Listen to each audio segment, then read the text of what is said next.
The Galactic Council's emergency beacon cut through hyperspace like a desperate scream. Admiral Zareth of the Centaurian Defense Fleet stared at the holographic display showing the carnage spreading across 3 star systems. The Vorthak swarm had consumed everything in their path, entire civilizations reduced to cosmic dust in mere cycles. The humans responded to our call, his aide whispered, mandibles clicking nervously. 2 ships heading for the Kepler Nexus. Zareth's 4 eyes narrowed. Only 2 ships?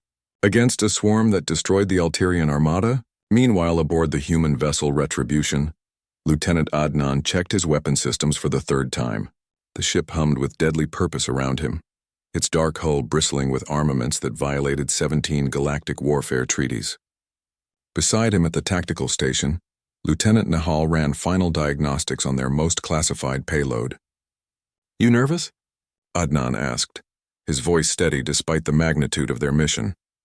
Nihal's fingers danced across holographic controls, her expression focused. The galaxy asked for soldiers to hold the line. They didn't specify what kind of soldiers. She paused, meeting his gaze. Besides, when has humanity ever done anything the conventional way? The second human ship, Judgment, maintained formation alongside them. Together they represented something the galaxy had never seen. Not peacekeepers, not defenders, but something far more terrifying. They were humanity's answer to extinction-level threats. "Vorthak swarm detected," the ship's AI announced in its emotionless tone. "Estimated count 2.7 million hostile entities. Biological mass consumption rate, 99.7% efficiency." Through the viewport, space itself seemed to writhe with dark organic shapes. The Vorthak weren't just invaders, they were devourers, turning entire worlds into biomass to fuel their endless reproduction. Where other species saw an unstoppable force of nature, humans saw a problem requiring a permanent solution. "Remember," Adnan said into his comm, addressing both crews, "we're not here to fight them. We're here to delete them from existence." The Vorthak swarm noticed the 2 small ships and began to converge. Millions of chitinous forms, each the size of a fighter craft, moved with predatory hunger. Their bioweapons had dissolved Alterian shields like acid through paper. Their numbers had overwhelmed Centaurian battle fleets through sheer mass. They had never encountered human military doctrine. Nihal initiated the first phase. Quantum cascade torpedoes armed and ready. Target? Swarm Nexus Core. The weapons that launched from Retribution weren't designed to destroy ships. They were designed to unravel the fundamental structure of matter itself.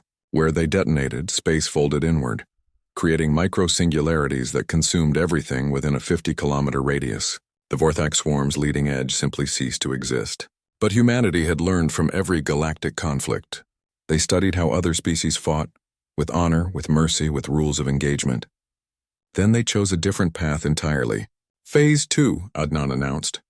Judgment released its payload, self-replicating nanite clouds programmed with a simple directive. Convert all Vorthak biomass into inert carbon compounds. The microscopic machine spread through space like a gray plague, each contact with organic matter triggering exponential reproduction. The swarm tried to adapt as it had against every other species. Their evolution cycles accelerated, seeking immunity to the human weapons, but the nanites evolved faster, guided by quantum processors that could simulate 1,000,000 generations of adaptation in seconds. Admiral Zareth watched from his command ship, speechless. Where the massive Vorthak swarm had been, only expanding clouds of gray dust remained. The threat that had consumed 3 civilizations was being systematically erased from existence. "By the 7 moons," his aide whispered. "They're not just winning, they're committing genocide." Nahal monitored the nanite spread, ensuring it remained targeted to Vorthak biomass only. Collateral damage 0%. Mission parameters exceeded. The final phase began when Adnan activated the temporal anchors. The devices locked the entire battle zone in a causality loop, ensuring that even if any Vorthak survived, they could never retreat to warn others of their kind. This particular swarm would never have existed to threaten the galaxy. Within 6 hours it was over. Where a civilization-ending threat had emerged, only empty space remained. The human ships turned and began their journey home, leaving no trace of their methods or capabilities. Admiral Zareth received a simple transmission. "Threat neutralized. The Kepler Nexus is secure, But something in those words chilled him to his core. The galaxy had asked for soldiers, beings who would fight and possibly die to hold back the darkness. Instead, humanity had sent something far more terrifying.